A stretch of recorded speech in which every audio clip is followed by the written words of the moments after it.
So the next session is going to be led by Chris Veasley. I think that our panelists are actually going to be, our persons with lived experience are going to be up there because of some difficulty getting down to the stage here. There's Chris, okay. So we're going to try to stream the Zoom onto the screen because this room is not ideal for you all to be able to see them here. So hopefully we'll be able, and to make this easier for the cameraman so he doesn't have to keep going back and forth. But yeah, so Aryn, everybody, if you want to come over here, and I'm just going to go down in front. I'm not going to be talking much anyway. No, you guys are the stars. All right, so I'm going to give this to you, and I'm going to go down.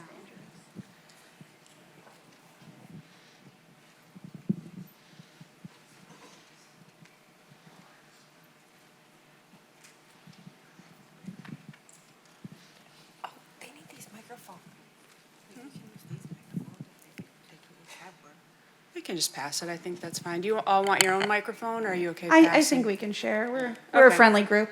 All right. So for the sake of time, we'll get going while we're setting up here.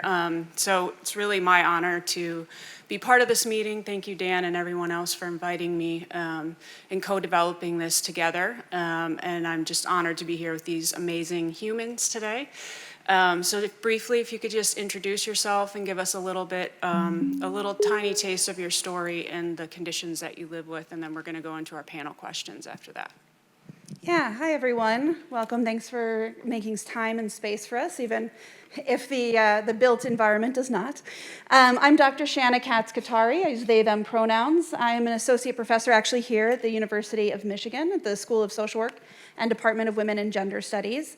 And I am disabled, chronically ill, neurodivergent, kind of have a long history with various conditions that all impact me in different ways. So I started getting migraines when I was 11 and was diagnosed with osteoarthritis bilateral, both knees, when I was 12. And then started having knee surgeries by the time I was 16. I've had 5 knee surgeries. I also have hip dysplasia, both a cam and a pincer impingement on both sides. I've had 1 hip surgery so far. I also have fibro that was diagnosed at about 25, so fibromyalgia. And related to all of this, I also have mast cell activation syndrome, POTS, TMJD.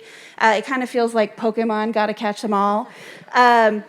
But I think that's actually really important to name because I really, as a researcher myself, really strongly believe in participating in research studies. And oftentimes I don't count for a variety of reasons. Because some people who are doing studies may want to focus only on one type of pain, right? And so a lot of the chronic migraine studies, for example, ask that you not have other pain conditions because, again, as researchers, we want to be like, what's the best thing we can do to make sure we're successful in this? And it's to really limit our samples to something very specific, which makes total sense. And then I come in to my providers' offices, and oftentimes the things that we've said, oh, look at this peer-reviewed research, it's so excellent, doesn't work for me, right? Because it doesn't touch all of my other conditions. Or it requires things like I drive 3 hours to be part of some study, and I now have long COVID, which has made my POTS worse, and I can't drive myself anywhere. Right? So to be part of studies and to be part of these experiences, even though that might not be the center thing we're looking at, laying on an MRI for 2 hours is not going to work for other, I have low back pain, spinal stenosis, and all that fun. I can't even remember all the things anymore, right? And so that's this piece of, I am always in pain. I haven't had a day below a 6 in over a year, right? And I've been in pain for 3+ decades of my life. So I'm so excited to be part of this, and I really encourage you to think about, the intersecting conditions that make it hard for us to show up in various ways. Are you, and we'll talk about that a little bit more, but like thinking about things like, are you including money for a Lyft or other transit for people who might not be able to drive themselves? Are you supporting them and having partners who are there and might have a better memory of what's going on with their body? Are you asking questions about how does one type of pain interact with another type of pain. And then I also while I'm here, I'm non-binary, and a lot of studies require you check male or female in order to be included. And for trans people, for non-binary people, agender people. This is some of the research I do. We have way higher issues of health conditions, including pain, likely due to minority stress and social determinants of health and all of that. And we are precluded from the vast majority of studies. So whether you do a special study about us or you're more inclusive of who is allowed to participate, we're going to talk more about the actual patient research experience and how to include us in your research. But I also want you to think about the patients or your clinical participants and how you can be more inclusive across dimensions. And then I'm going to call attention, this is not anybody's fault for the conference. This is a UM issue that I've been bringing up for 8 years. This auditorium is not accessible. And what it says is that the people who belong at the front of the room are not disabled people. Disabled people are allowed to watch, but we cannot participate. And so when you think about the built environment of your research clinics, of the spaces you're in, are you thinking about where is accessible parking? Are there enough parking spaces? Are the chairs you're asking people to sit in inclusive of different body sizes, different body types, different pain levels? If you're asking people to hop up on tables, do you have an alternative for somebody who can't do that? So I just really, if you take nothing else away from what I have to say today, is thinking about how you can be inclusive in multiple and intersectional ways, rather than focusing solely on how do we narrow people down to the most effective outcome we have, because that doesn't work for so many of us. Thank you for having us.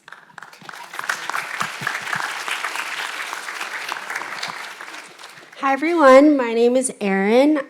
I am a recent graduate from Boston University, and I am now a clinical research assistant at Boston Children's Hospital, and I do fetal MRI research. I also do chronic pain research at Weill Cornell for a couple extra hours a week. And my chronic pain journey started 9 years ago. I was 13, and I got a concussion. I got a mild concussion, and I was told it's going to take about a month to recover and you'll be fine. And then I just developed post-concussion syndrome. I had concussion symptoms for over a year. Soon after I had that concussion, I started developing pain in my knee, and then that turned into widespread chronic pain. And I have, like Shane, I have a lot of different diagnoses. I'm kind of realizing here that I probably do have fibromyalgia, but because I have been in pediatrics up until like 2 years ago, I've never received official diagnosis, so I just say it's chronic pain, and but that encompasses a lot of different things. So I also have, I'm presumed to have mast cell activation syndrome, POTS as well, IBS. I have allergies and asthma aside from mast cell activation syndrome. That's kind of been that has been the longest issue that I've had since I was like 2 or 3. But after that concussion, I started missing a lot of school. That year I missed 70 days of school out of 180. And then I went to a workshop called the Comfortability Program. I'm still a part of that now in a more advisory capacity. And then I got better and I was going to school again. And then I had a series of issues come back up, and I missed another 70 days of school. I had another concussion. And that's when if you remember from yesterday, that's when I did the Fit Teens program and really started to work back up to finding a sense of normalcy and getting towards my goals. And I still have a lot of issues now. I'm very fortunate that I am somewhat mobile. I do have some limitations, but I am able to do pretty much everything that I want to do. It's a lot of work and it's very hard, but I am here and I'm doing it.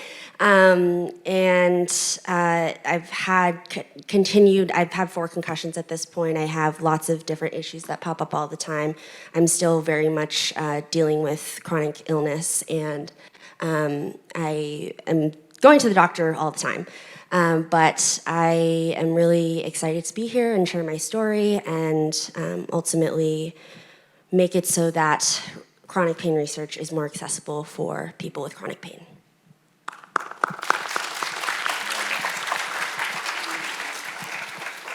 Hi everyone, my name is Grace Wittenberg, and I'm from South Dakota originally. Did my undergrad at Villanova University out east. Graduated from medical school in May from Medical College of Wisconsin, and just started internal medicine residency here at University of Michigan.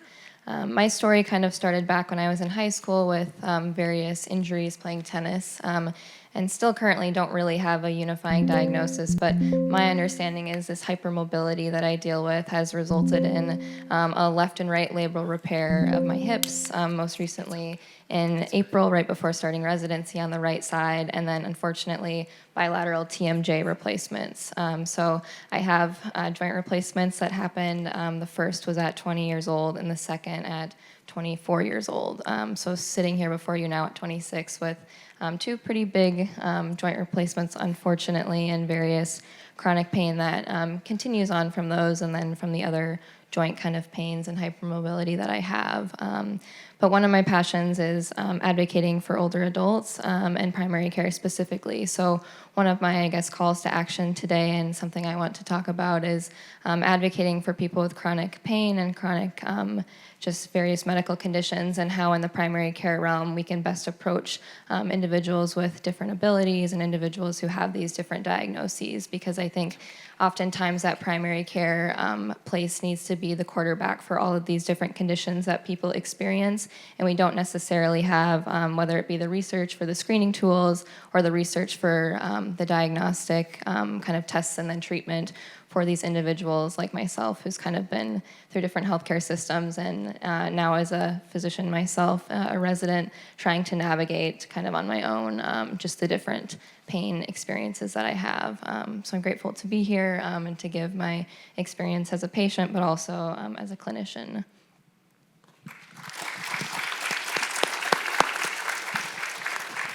You didn't tell me I'd be the only one that's not a researcher.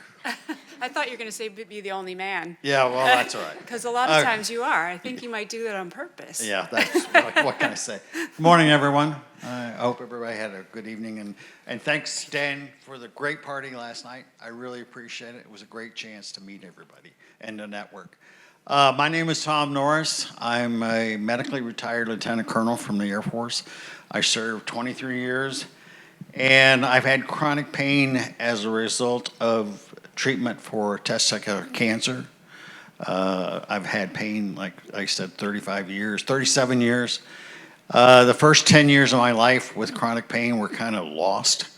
I survived because of my wife, who was over here, Mary Ann Mullally. And trust me, I couldn't have done it without her. For the last 27 years, I've really been involved in patient empowerment. I run 3 support groups, one for the elderly, one for the young adults, and another for just anybody. I really believe in patient empowerment and getting the word out to the patients so we can drive our treatment and wind up being able to conquer or manage chronic pain. So that's me. Thanks a lot. Thanks, Tom. So now you're already getting a feel as to why I called these 4 amazing human beings. And we're hearing already about the complexity. So while we were thinking about yesterday, like words for our word cloud and what we were hearing from these presentations, 2 words that came to mind from my own experience in talking with thousands of patients as well as your stories is complex and individual. Right, so we've already heard, I don't even know, maybe 30 different pain conditions that are represented among the 4 of you. And we heard a lot about pain yesterday and a little bit about the non-pain comorbidities or symptoms that people with these conditions have, including fatigue and brain fog and mood disorders and sleep issues. And so what we wanted to do is just kind of start off the panel by having you share a little bit about those non-pain comorbidities that you experience and how your different pain conditions interact bidirectionally with each other and with these non-pain comorbidities, and what's important about that interaction for scientists to study. Go for it. No. Well, there are a lot of things to consider. I guess something that we've all talked about is sleep, and how challenging sleep can be when you have chronic pain. It's not something that I really focused a lot of attention on until the last 2 years. I didn't see a sleep specialist at all. And then I could not sleep. I could not fall asleep and stay asleep. And I also could not stay up. I had extreme fatigue. And I didn't know what to do. And so the last 2 years I've spent painfully figuring that out. I did sleep studies and tried medications and all of that. I think the fatigue part is by far the hardest. I now have like 3 diagnoses that explain what's going on for me. But the fatigue, I think, is something that I am constantly fighting and working to overcome. And sometimes that is literally just somehow managing to keep my eyes open when I was in class or when I was in a long car ride. But I also could not fall asleep. And so even when I tried to nap, I couldn't. And so I was not feeling any relief. And so getting actually treated was a big part of that. But the other component was how to manage my day-to-day. And so for me, there's a couple things that I do. I'm very mindful about how much water I'm drinking and how much energy I'm exerting. If I know I'm gonna have a lot on my plate in a particular day, then I am going to be really conscious of where I put my time and energy. And it's honestly, thinking about how to stay awake and function and interact with the world is, in my mind, like a part-time job. And I feel very grateful that I've been given a lot of tools and strategies to cope with it. And I am an example of someone who copes with my pain and my non-pain related symptoms very well. But there's a lot going on in my brain to manage all of that. And I think it's not a one-size-fits-all, but I think the most difficult part is having to do it myself. Even though I have specialists, I'm still the one figuring all of this out. And their time is limited, so it's really on me to navigate all of this. And I'm always asking for help when I can, but ultimately the biggest struggle is not knowing how you're going to move forward and how things might change. And when I am in periods of extreme fatigue, what that means for my day-to-day life versus when I'm not. And so I think as a patient, I always do try to bring it up, but I find that a lot of the responsibility, even now, with the many specialists that I see, I'm the one responsible for managing my care, coordinating communication, and continually expressing this big looming issue of fatigue. I don't have an answer for addressing it, and it changes all the time. So that's kind of at least the biggest non-pain issue that I am constantly dealing with. So just a quick follow-up question. Do you feel, you're a research coordinator, you just finished your bachelor's degree, do you feel like from the research that you see that pain and fatigue, or sleep and fatigue, is adequately incorporated into designs and understanding the complexity of COPCs, or do you feel like it's an aside that we report on and kind of look at, but it's not really integrated in understanding like the complexity and the real world experience of people with these conditions? I think it's the latter. I'm always asked questions. I love participating in research studies, but I'm always asked questions about sleep and my energy and my fatigue. But that's kind of it. I don't get a lot of help in managing it. Again, I've been told all of the strategies on what to do, and I'm doing all of those things. I'm proud of myself because I really am committed to, and have continued to be very committed to, getting a good quality life. And so I am constantly pushing myself to manage all of that. But I don't think it's adequately researched. I think sleep and fatigue, there's chronic fatigue syndrome, which is its own line of issues and research, and that is all well and good, but there is non-chronic fatigue, and that is just from the exhaustion of managing multiple health conditions. And so I think there does need to be more focused research on how COPCs affect your energy and what can be done to manage it, because I can't not experience my health issues. That's not an option. I can't not go to doctor's appointments every single week, even though I'm doing relatively okay right now. That's just my reality. I can't change those things. I am taking medication now that does go a long way. I take stimulant medication because I have a type 2 narcolepsy diagnosis at this point. But even with stimulant medication, I feel so much better, but the fatigue doesn't go away. So I think it needs to be a bigger focus on research, on pain research, because it's something that everyone experiences. It's inescapable. When you have more than your daily life to live, when living day to day as quote unquote normal is in itself exhausting and a lot of work. It's like pain is not even something that I register anymore. I'm good at managing it. I'm in pain 24/7. But I don't know how. I'm basically kind of always wondering, how am I doing this? And I love being busy and I love doing a million things at once. But how am I doing this, and how long is this going to last? So Burl has a quick question for you. I would just like to ask a question of the panel, because I'm wondering your thoughts, having heard what Aryn just said. A lot of what you were saying is around sort of lifestyle factors about sleep quality, or I heard you mention like hydration, which makes me also think of like diet and the foods that you consume and what's compatible for you. So, and I don't know, maybe this is controversial what I'm about to ask, maybe it's not, I don't know.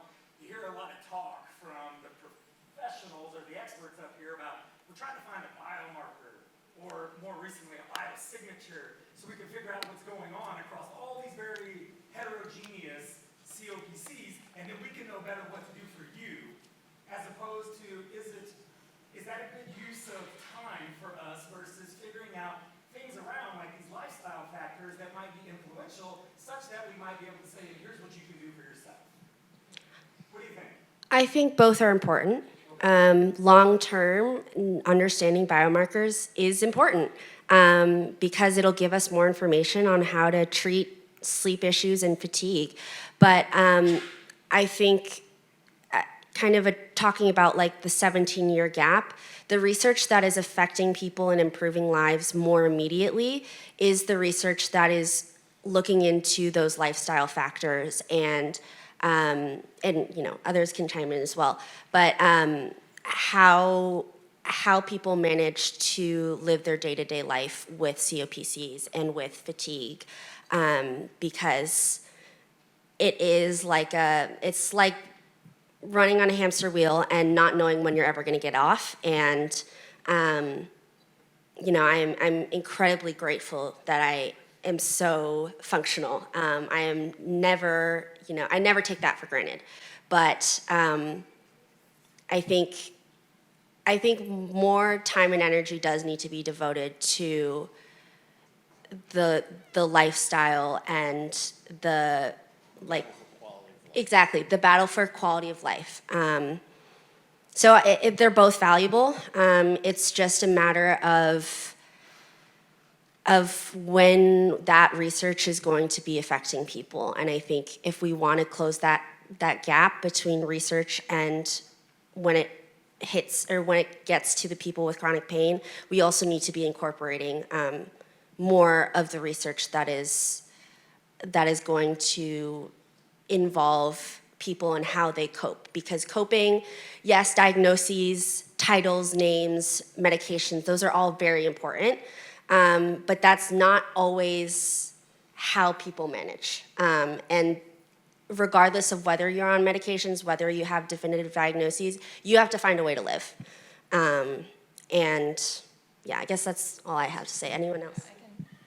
Yeah, I think it's interesting from like the clinician perspective. What would be most helpful for me is those biomarkers and treatments, and what to do in the clinic space. But personally, what's been most helpful in the last many years, especially going through medical school and navigating, the different pains that I've had, was like the Office of Disability Services at Villanova, where they had these resources for me and helped me to understand what was available to me for a sit-to-stand desk, for example, and then kind of empowered me here at Michigan then to bring my little sit-to-stand desk, because one of the things in the background for me is always the anxiety of, will these spaces be able to accommodate what, pain I have for that day, or what, where I am in my rehab process. And so I think it's difficult because from a scientist standpoint, the biomarkers are very important. If we can find these treatments and these, modalities to help patients, but at the same time, I think we miss the mark on the lifestyle factors, and we don't necessarily see the whole person. And just having, like we talked about on the questionnaires, as an aside, sleep, anxiety, depression isn't necessarily getting toward the whole person. So from my perspective and just my lived experience, I would say that the lifestyle factors and figuring out how does anxiety affect the chronic overlapping pain conditions, and then the conditions affect anxiety, and this whole cycle, whether correlative or causative, would be maybe more beneficial than the biomarkers. So I'm going to say maybe surprises people, given that I'm in social work. Me, I'm always like, we need to know what matters to people the most, right? Which may or may not be the biomarkers. However, this is a yes and moment. I swear to God, if you do another mindfulness and CBT intervention and tell me that that's going to change my life, like, first of all, we're starting to see that with certain neurodivergence, such as I'm autistic, I have ADHD, so autistic and ADHD, right? And for ADHD folks, for autistic folks, CBT is not particularly effective. So first of all, the fact that that's like the first number one go-to solution. But also, I have tried every type of mindfulness, of therapy, group, individual, and so many places require you to do that before they'll even talk to you about pain. And then I also have the piece of I'm fat, which is fine. This is a descriptor of my body. But because I'm fat, the first thing is, how can we get you to be mindful so you can exercise again? And great, fibro and OA are often improved by exercise, but what is not great is POTS, and I pass out all the time. I've hit my head several times. I also have the concussions from the POTS, from trying, right? And so thinking about when we say lifestyle, I would encourage more towards what Grace is talking about of how can you make the world work for you, right? Every time I take the PHQ-9, I'm going to say I'm not sleeping well. Every time I take an anxiety battery, I'm going to say I'm anxious. And simply, sipping my tea intentionally and with mindfulness is not going to change that, because I still have to figure out how to make the world work for me again. So it's things like I'm hearing you. I bring one of my partners to all of my appointments now. Or I ask the provider if I can record it, so I have a transcript later to look back on. I've made a whole spreadsheet in a Google Doc so I can upload that to my symptoms change.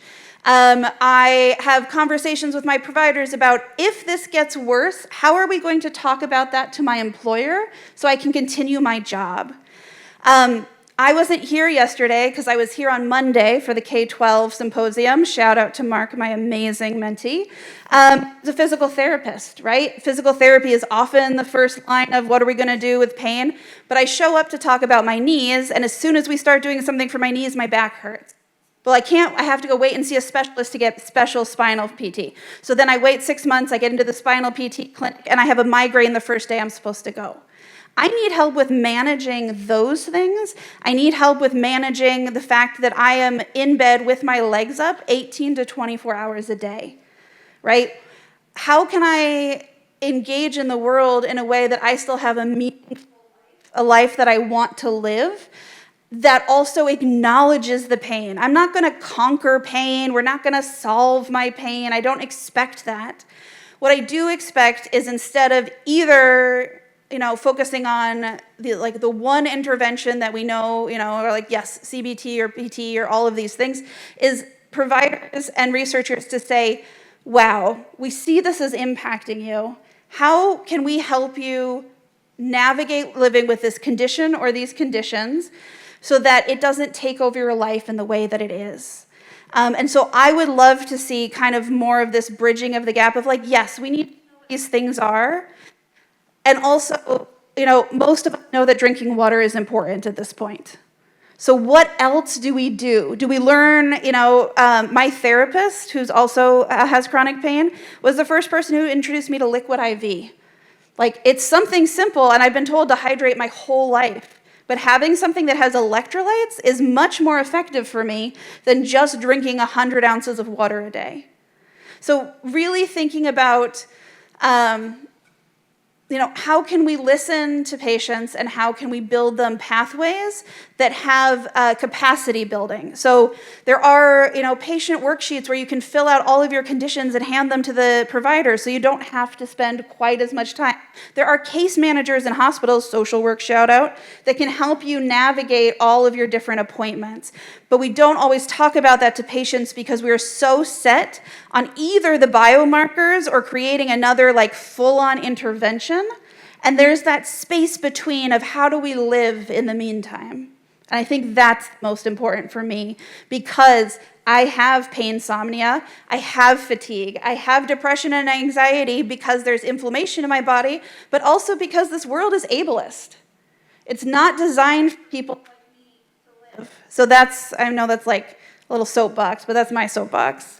So I guess what I'll say is a theme that I'm hearing from everyone is while we continue our search for the underlying mechanisms and biomarkers and all of those things to ultimately help people in the future, what we're missing as a community is the research that we need on how to build capacity, self-efficacy, and navigate in our daily lives. Is that fair to?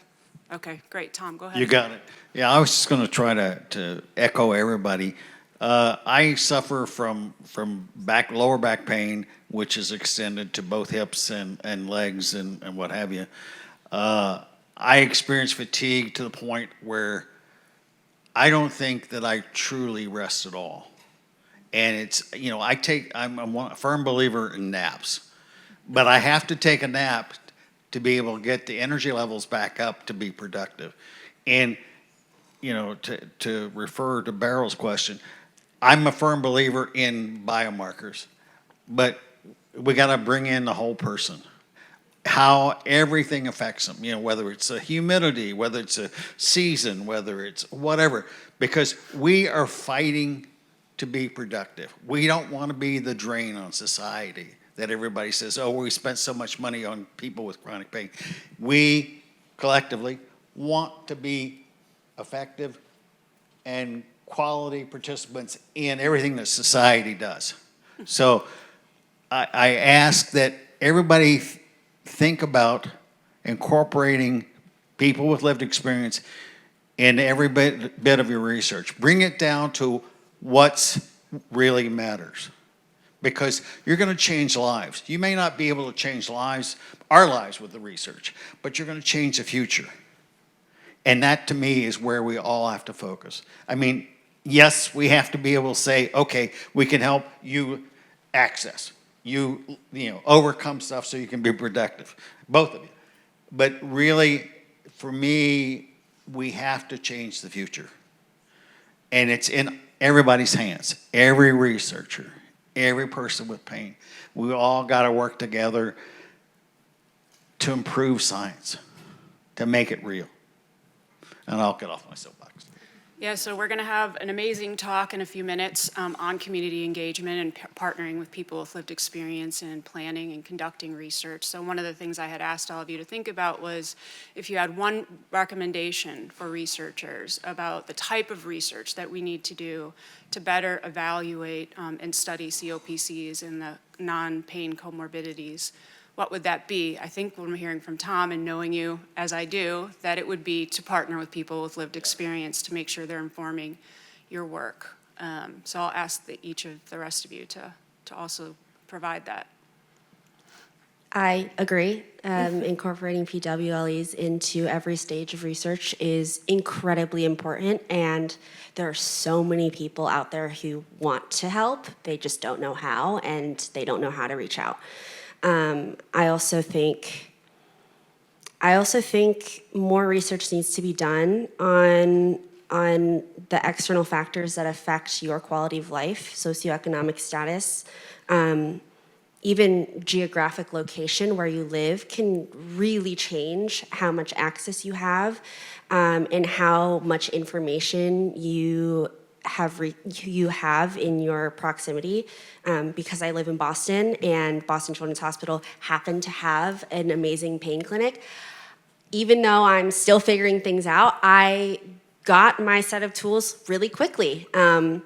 And that is not the case for the vast majority of people with pain. There are a lot of people who my mom, for example, my family's from South Korea. She lived her entire life not knowing what she was dealing with. She went to the doctor all the time. They didn't give her any answers. She never went to physical therapy, never had therapy, nothing. And she somehow made it to where she is now. And through my pain journey, she has discovered that her issues are fixable and addressable. And that's just one example of what the reality is for a lot of people. And so I am a huge proponent of all kinds of research. I think cellular and molecular biology is incredibly interesting and important. And I think a lot of social science research needs to be brought into the chronic pain space. And there are people who are doing it. I think it's just having experience now as I do caregiver research for dementia family caregivers who have chronic pain.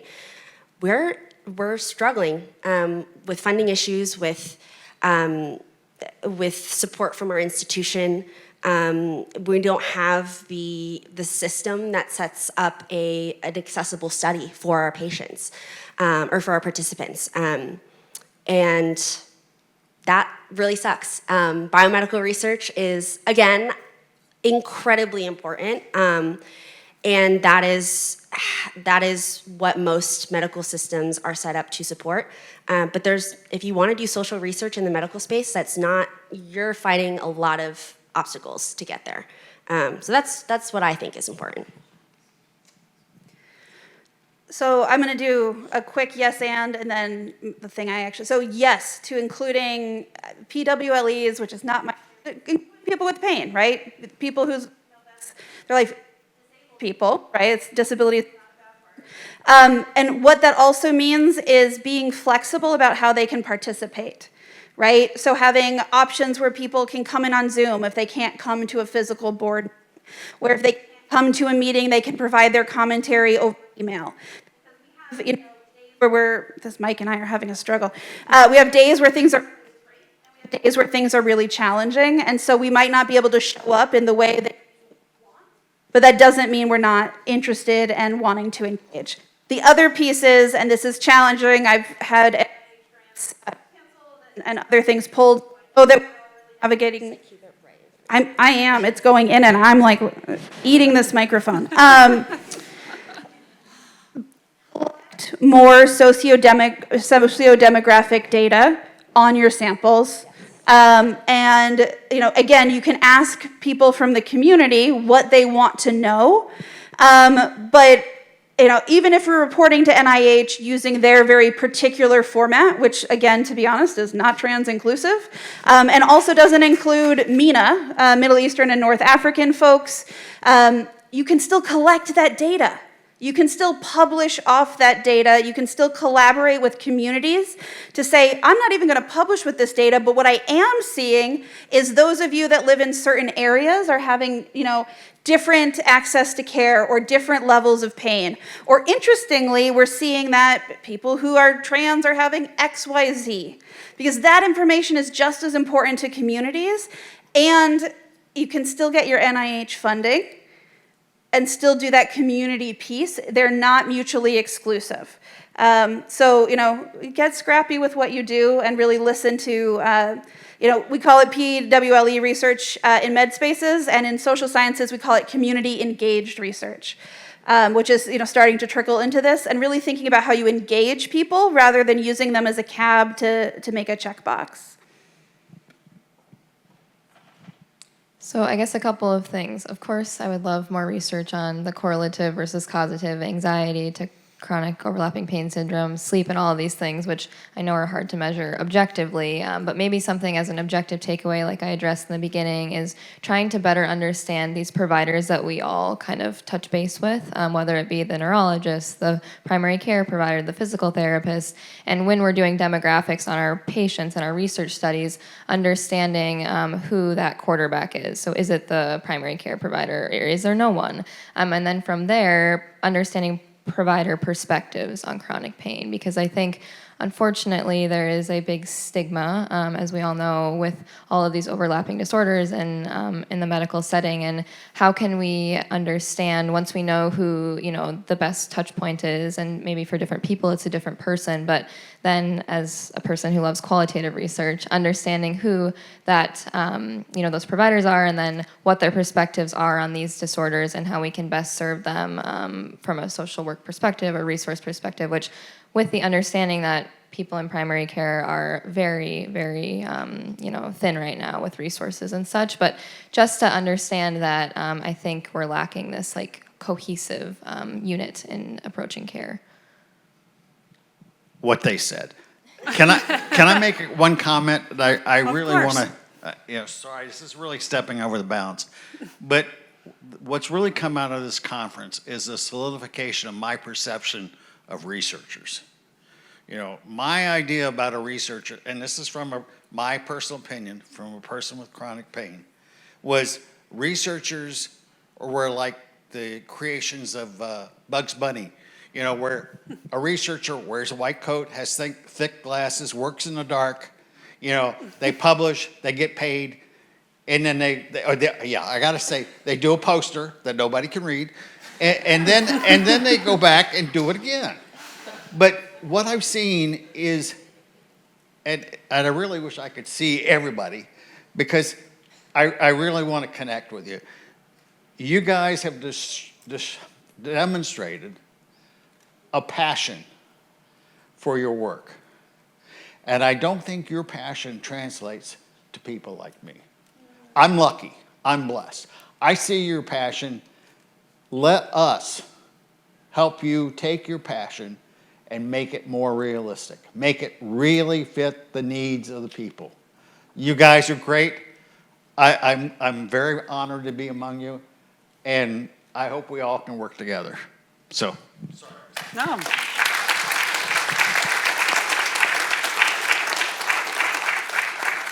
No apologies. I don't know how we're doing on time, Dan. You have your whole hour. Okay. We're not short-shrifting. We're skipping the refreshment break. Got it. Okay. So if you could pass it back to Tom one more second, just wanted you to follow up with that. So I'm privileged to be able to work with, world-class scientists and physicians and clinicians all over the world who study pain. And so I know their passion. Like you said, you've gotten to learn and know their passion, but it doesn't translate. And I was just wondering if you could share a little bit more about your perspective that you just shared versus those that you hear from in your chronic pain support groups, and what their perception is of research, what's going on in the research world, and how it does or doesn't translate to their everyday life. Excuse me, but I'm going to really be blunt. Go The ahead. people in my support groups don't know researchers. They don't know what researchers do. They know that they finally, okay, there's a new medicine out, and they see the reaction. But they see that the PCPs don't know the research. They don't know the why, how it works, or whatever. They just give the pill. So it's been very, very hard for me as my perception has grown of how effective and how passionate you guys are, to translate that to the average person with chronic pain. And Chris knows that one of my favorite things is, if you guys write a clinical trial Yeah, you do a great work. You got a document of 150 pages. But I look at it, or I used to look at it as, what does it mean to me? So, Chris and I added this back and forth for years, and Janelle and Laura have looked at the same thing. You got to be able to take the clinical trial report, all your analysis, and dumb it down. That's a bad phrase, but make it so somebody understands what it means to them. And I'm very, very passionate. Go ahead. So something we're starting to see in social science is really a push towards that translational piece to the communities. And so I really encourage you, and this is where when you have young people in your labs, they are so good at this. Like, have them hop, or do it yourself if you're better at this. I am not tech savvy. But hop on Canva, make an infographic. The presentation we just heard, the presentation I heard the other day from Dr. Mueller about migraines, I was like, this is so interesting. And the amount of time and energy, I was like Googling things to try and figure out what people were talking about. But again, the passion's there. Make a video abstract, like a 1 minute, here's a little elevator speech about what we found and why it matters to you. Start an Instagram or a Blue Sky account to talk about what your lab is doing. That whole surfing thing, let me tell you, people are going to be excited to hear about that. But people are also going to be excited to hear things. Again, I learned the other day about putting a hand in cold water, and that challenges, right? Tom's nodding. We were all at this presentation. Like, people want to know what you do behind closed doors. Do a podcast interview. Some journals now even have podcasts. I just did one for Health Promotion and Practice. Talk about the work you're doing outside of these spaces, because not only will you get folks like us who want to be part of your research teams and engage, but you're also going to have people who are going to be impacted by your research, getting excited about it, talking about it, and a lot of funders want to see that now. So if you can get the practice of doing it, it's also going to put you ahead in the race of funding that you need for your project. So being able to talk about it to I'd say a lay person, perhaps, rather than dumbing it down. Think about how you would talk about it at the family dinner table, right? Think about how you would talk about it to, like, your 20-year-old nibbling, your niece, nephew, that type of person, and then do it. It doesn't have to be a whole big deal. Just do something, because something is better than nothing. And I agree. The Bugs Bunny thing, with the clipboard, right? How do we, humanize pain research? Right? I have a comment. I would say, yeah. I would say, when you are talking about your research in a space like this, I mean, a lot of us are familiar with academic jargon, but when you are thinking about presenting your information to the greater public, and this is something I talked about with Susmita yesterday, think about how you would present your information to a teenager who has a really short attention span, probably has a lot of things going on in their head and is not really paying attention to you, but if you catch their attention, maybe they will actually listen. So that means, yes, visually appealing graphics and materials are really important. Canva is really easy to use. And as someone who loves graphic design, I think it's a super accessible tool for researchers who, maybe graphic design is not in your area of expertise, which is totally fine. But that is a super accessible tool for you to translate your research and what you're doing into something that people understand. So It's free. If you have an EDU address, you can get advanced Canva for free. Think about people with lived experience, people with pain, lay people as teenagers. Don't be condescending, because no one's going to take that well, especially teenagers. But think about it. How are you going to attract someone's attention, keep it simple, and not use all these terms that make it difficult to understand that only academic people will use? So, you can utilize people like us, who have that experience and work and interact with people who are not in the research space too. But also, your research assistants are probably really good at this. And ask them for help. Ask them to figure out a way to share your work in a way that will actually reach people on social media, because it's a powerful tool. Yes, it can be very toxic and things can be twisted very easily, especially with scientific information and research. But if you do it thoughtfully and you do it well, it can have a really big impact. And the more that we educate younger people, I think the more impact it'll have long term on the misinformation problem that we're facing. And if you are, focusing on younger people, then that'll kind of trickle upwards too. I think everyone needs to understand this information in a very simple way. And the reason why there's so much misinformation is because there aren't translational tools that make it so that people can understand research. So, If I could add one thing, I'm a firm believer in teams, but I'd like to take it one step further. We're all part of one family, one tribe. And, if I throw out the figure, 1 in 4 people have chronic pain. So that means 3 people over from you probably has chronic pain. So that's the passion, the reason for your passion. But, you got to... Oh, yeah, I'm sorry. I hate mics. My wife has it. Thank God my wife can't see me. But it's really, if you look at it, we're all in this together. We can help each other. You have gone out of your way to help us. Let us help you. Let us, and I'm repeating myself, but we really need to bring the science down to the level where it affects people. So, all sorts of accolades to everybody for all your work, all your passion. Again, let us help you. So I'm going to use this opportunity to give a plug to the K-12 program. Yeah. So Dr. Dave Williams and I, yep.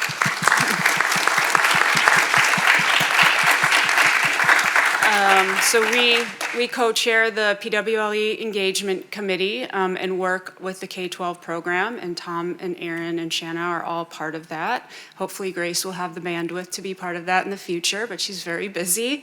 And I do just want to say thank you. She just worked 9 days straight and took her day off to be here with us. So that's really meaningful to us.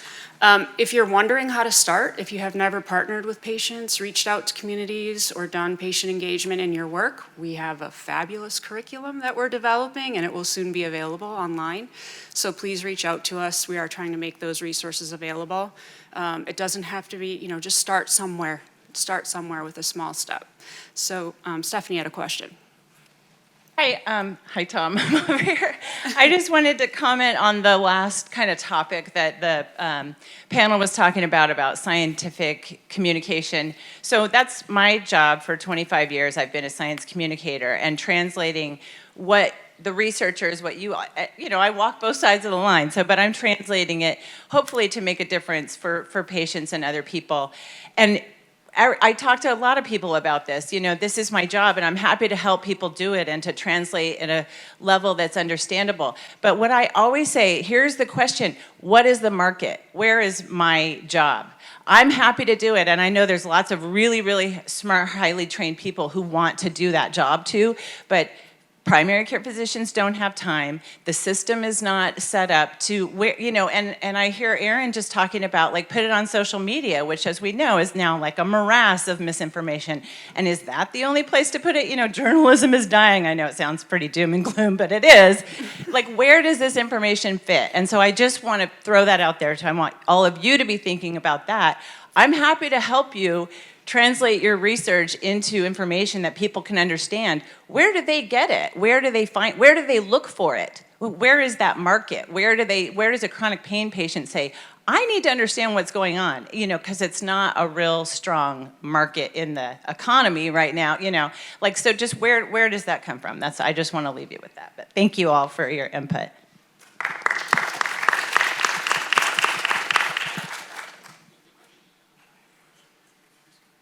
Did you want them to answer? Where are people getting this information from, or are you just making a general comment about? Rhetorical. If someone has an answer, that'd be great, but we don't need to spend time talking about how misinformation is getting. We can move on.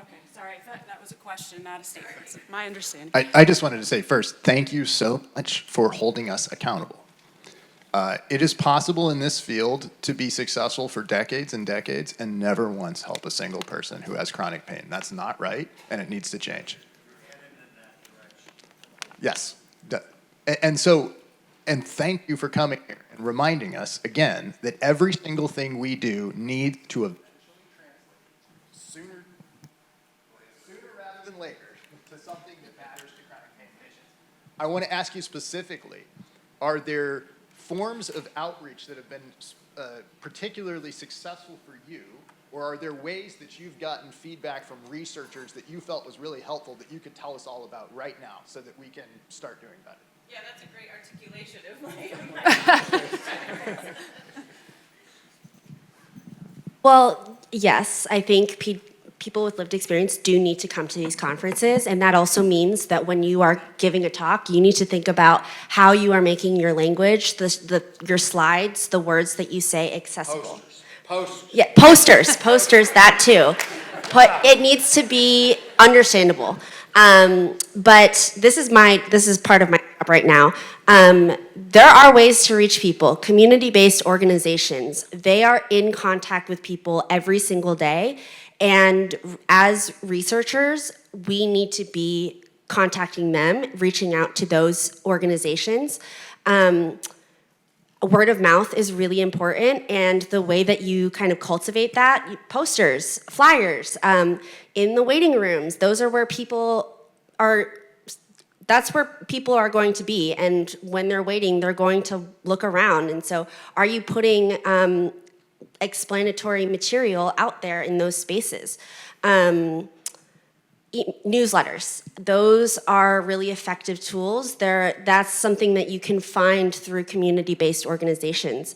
There are agencies that are constantly trying to reach out to a broader community, and so something that my study does at Cornell is we reach out to these organizations, we ask them to share our research flyers and share information for us.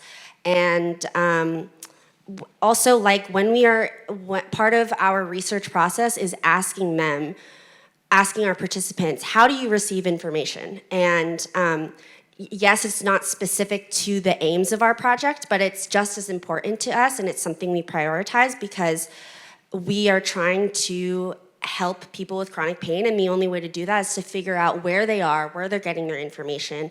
And so I guess I'm encouraging you, if no matter what research you're doing, part of your questionnaires should maybe be, how do you receive this information? How did you hear about this study? What do you recommend in terms of reaching out to people with chronic pain? Are you a part of any support groups? All of those things matter because that is how you are going to figure out where to send that information. And it's not that hard to do.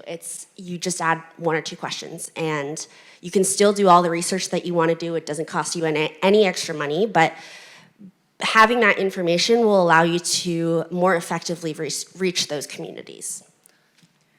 I'm gonna say 100% on the community orgs, 100% on the, put a QR code in the waiting room that goes to your lab site and has a landing page. I'm also gonna make a suggestion, since we have you all as a captive audience.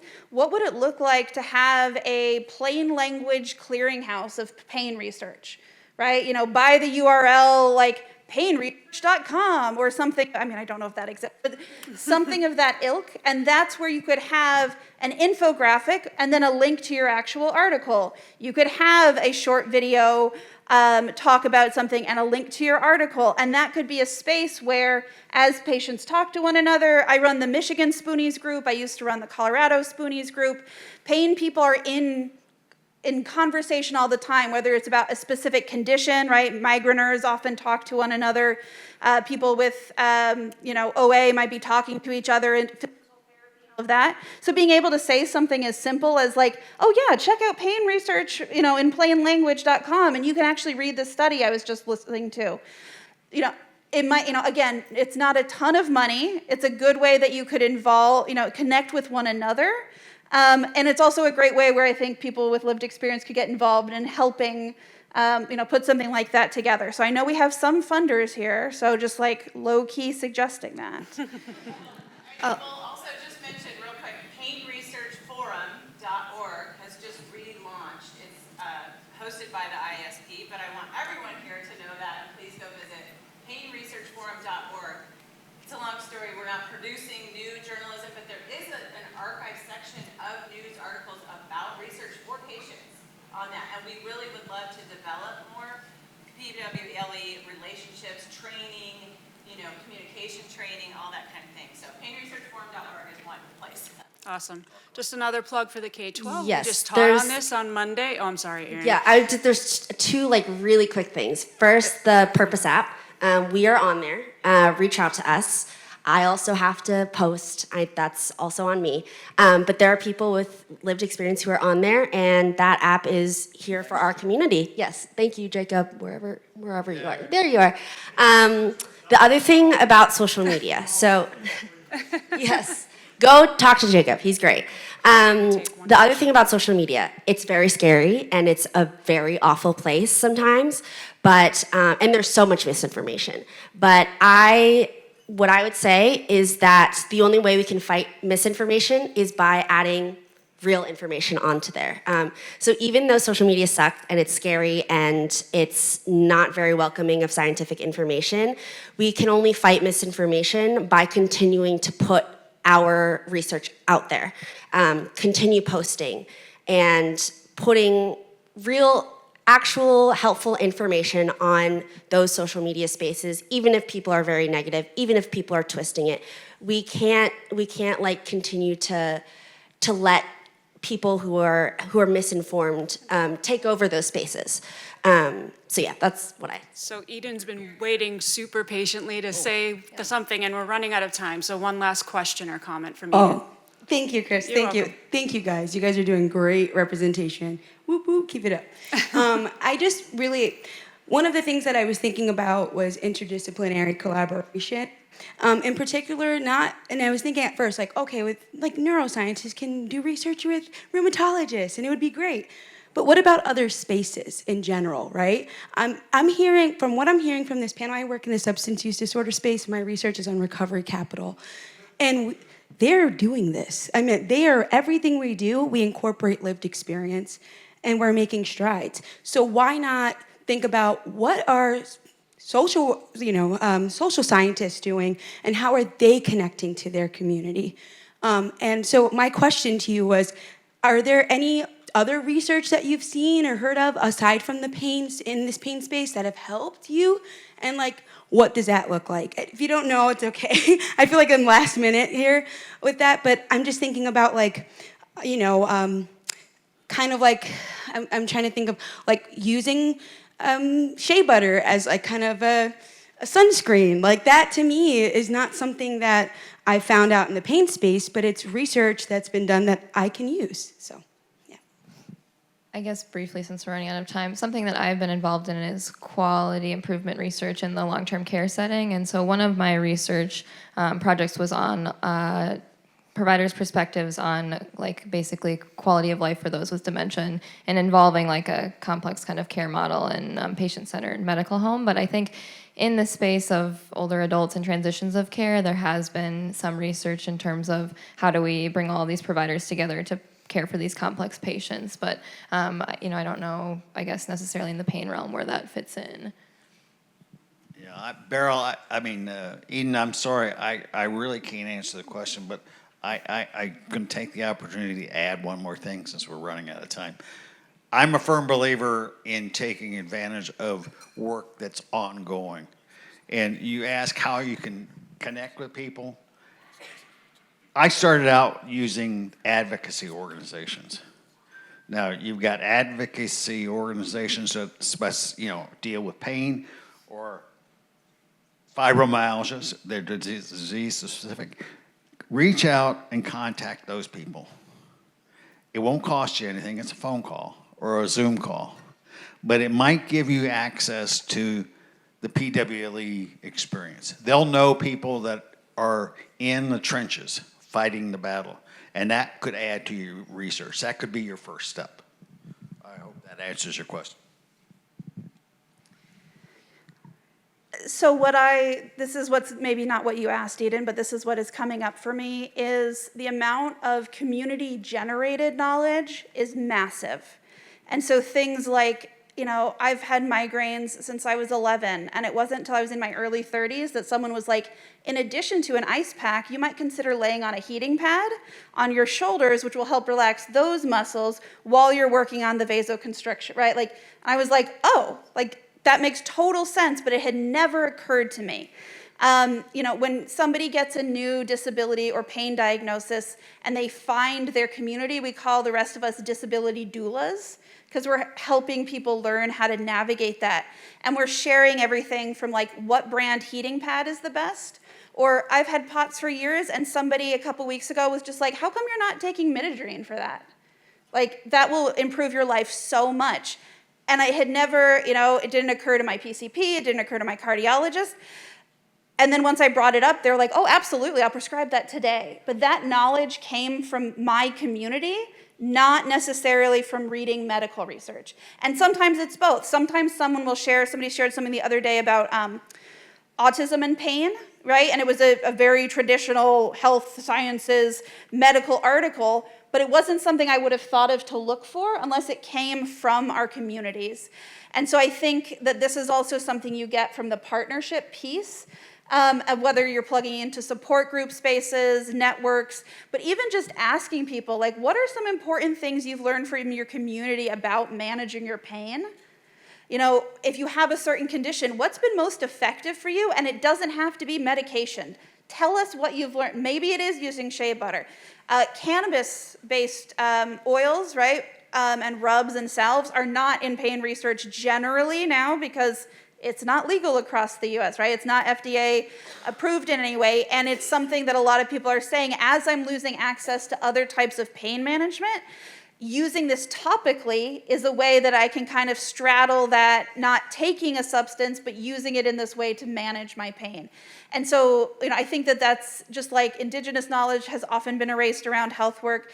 Communal knowledge is often not asked about or engaged, and I think that may be a really interesting way to bridge some of that, new and emerging research with what communities have figured out to do for themselves. So I don't know if that was what you were asking, but yeah. So this is a terrific segue into our next talk. I want to thank each and every one of you for your heart, for your candor, for being here.